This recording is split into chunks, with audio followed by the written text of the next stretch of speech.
prisons too. We reach out and deliver to those that's bitten too, but it's more than a bookstore. You wonder we got it, mixtapes, DVDs, and culture products. Black and Nobel got our hands in a lot of projects. We welcome all to come build, the energy is positive. Every member of the team is awake and conscious. Come through and experience this place of knowledge. They say they'll put it in a book if they wanna hide it from us, but we got them books so you can buy it from us. Something to read while you on a train or riding the bus. Get your read on, food for thought, get your eat on. Black and Nobel, I buy my books at Black and Nobel. Black and Nobel, I buy my books at Black and Nobel. Black and Nobel, I buy my books at Black and Nobel. Black and Nobel, I buy my books at Black and Nobel. My new book on camera just came out today on everything I love. I actually released this book 10 years ago. I'm bringing it back out because they only sold it in New York the first time. So now it's all over. Amazon, Philly, on everything I love. Jimmy the Saint, another classic. Trust me, another classic. So, Black and Nobel. Is there anything else that you want to tell the people? Yeah, go cop that Young Savage, Savage World 3, the #1 selling mixtape. That logo right there on the streets. You get a logo right there, please. My man Marcus. Yo. Oh man, his party was very, very successful right here. Everybody came through the show love. As difficult as it was for me, I've come y'all gonna see the footage soon. I might be on the footage, who knows? Anyway, shout out to Young Savage doing his thing. You know what I'm saying? He got an exclusive documentary coming out. Tyson Gravity, Black and Nobel. Yeah, I support him 100%. 1080 Reef. Education and healthcare. Yep. 1080 Reef. Virtually every aspect of our Squad up there. lives. That's it. Jimmy the Saint, y'all, peace. He's afraid of his ways, and that I like will always be the same. And she needs to be free. She's a queen, but she don't feel that way. She deserves the world, but she's treated like a little girl. And she cries, oh she cries, begging for a new life. Ooh, you can blow. No matter what it takes, there ain't no way I'll let you down, yeah. Hello, my name is Tiffany Wilson, and I am here at Black and Nobel to meet author Tionna Smalls. In addition, I'm here to support the store, of course, which is right here at 1400 Erie Avenue. But Tionna, could you please... 1411 Erie Avenue. What's Erie Avenue? You know, close enough, close enough. Erie Avenue, y'all know where it is, right behind the bus. Tell us about your new book and why you wrote it. Okay, well, my new book, I'm very excited about because it's just straight in your face. What made me write it is that ever since I did the show What Chili Wants, women come up to me all the time and say, can you help me find a man? Or, girl, let me tell you what my man did to me. He left me with 3 kids. And I'm like, wow, you know what the problem is? You're too nice. And they be like, I was like, you can't be nice to these dudes. Men love abuse. I be like, you can't be nice to these men. Men love abuse. And so I said it on Twitter one day as a joke, like, yo, these dudes, they really love abuse. I got like 100 retweets.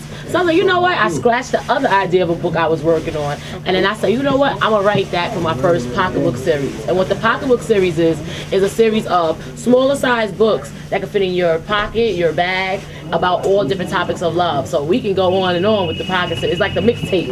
And I dropped my major company, HarperCollins, and I decided to open up my own company because I had Talk That Ish books. I had Talk That Ish Entertainment for a long time. That's where all my money come from TV and stuff like that. So I said, you know what, we're gonna just do Talk That Ish books, you know? And the name, I had that name forever, so I didn't want to change it. So it's just Talk That Ish books.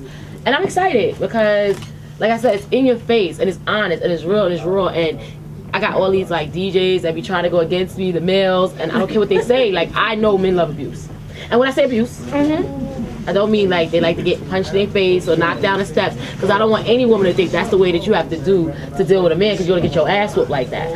I say men love abuse as far as like, you're a woman, you're a beautiful woman. Are you single? Yes, I am. And you're beautiful. Like, I'm gonna come to New York, I'm gonna get you a man, but listen. Because she's gorgeous. She comes to New York, me and her together, oh my God, it'll be sweating us.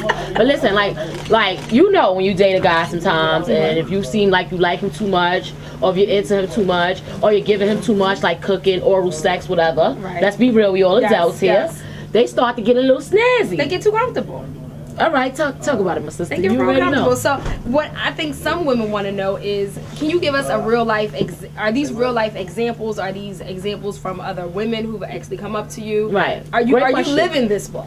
Great question. Well, first of all, now I have a man, but when I didn't have a man, I went through these things, and a lot of my book is 50-50. It's my experience, and it's also other women's experience that I'm around, that I love, that I witness, and everything I write in my book, I live. Like if I say, save the suck, you can't be giving head to the jump-offs, I really believe that. Because unlike some authors, I'm not throwing nobody under the bus, they don't write their own books, so they don't care what's written in them. Like me, like when you read my books and you know you read Girl Get Your Mind Right, I'm sure you read Girl Get Your Mind Right, it's my voice all the way. And like half the things we find out through Twitter, like when we going in on Twitter, I'm like, oh, that's a good line, let me write that in my book. So like I said, it's half and half, my experience and also experience of others.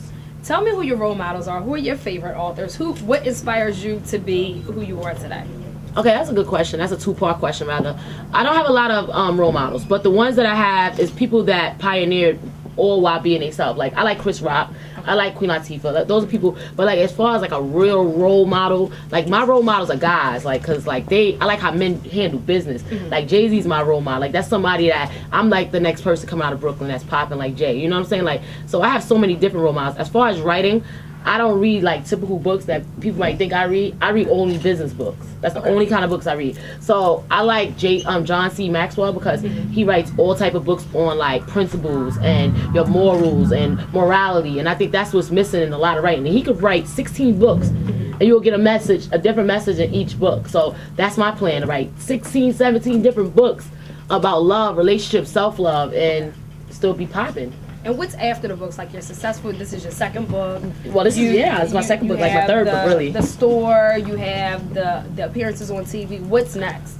Well, I have my own dating show coming out soon on a major network. I'm very excited because it's different than reality TV. It's a little bit more money into it. And also I have ownership of it. Now I'm a creative producer. I'm also an executive producer, and I'm also talent. So that's 3 checks that I need right now. So that's great. I have Lovies, which was, appeared on the first episode of Love and Hip Hop. I'm very proud of that because I built that from the scratch. I got the money from What Chilli Wants and I invested. That's something that a lot of young black girls are not taught to do.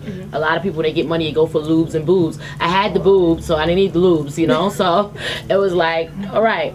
Also, I have a plus size boutique coming out. Our first showroom is opening up in like the end of next month, and it's opening up in Richmond, Virginia. I'm a very big entrepreneur. Like I think everybody should have their own business. Even if you have a 9-to-5, you should have a side business. That's how I feel. I'm very for business. I do so much stuff, so I'm just trying to make sure I have everything. So like I said, the shows, I'm also producing another show that I'm not in. Because like I said, that's where the bread is at. And that's where Tionna need to be on the bread train. So, yeah, I mean, like I said, the sky's the limit. I'm only 27, so, I got a lot of life left. So I'm just trying to do what I got to do. But mostly my main goal for the next 3 years is to just establish myself and make sure all the things I am doing get to the right potential instead of adding new stuff. I just want to make everything I have already popping. One piece of advice you can give to women ages 18 to 34? The main piece of advice I give when it comes down to dating and love and relationships is that you gotta love yourself first. See, a lot of people, they look good, they cute, they smell good, but they really have low self-esteem problems. And I think that once you find out exactly what it is you want out of your life and you're at the position that you want to be, everything else will fall in place. Self-love is the most important love. Like, I have a tattoo. I love me. I'm real with that. Like I told you, everything I say, I mean. Like, I love me. It's nothing or nobody come before Tionna Smalls. And that's why I give every girl, sometimes it's okay to be a little selfish.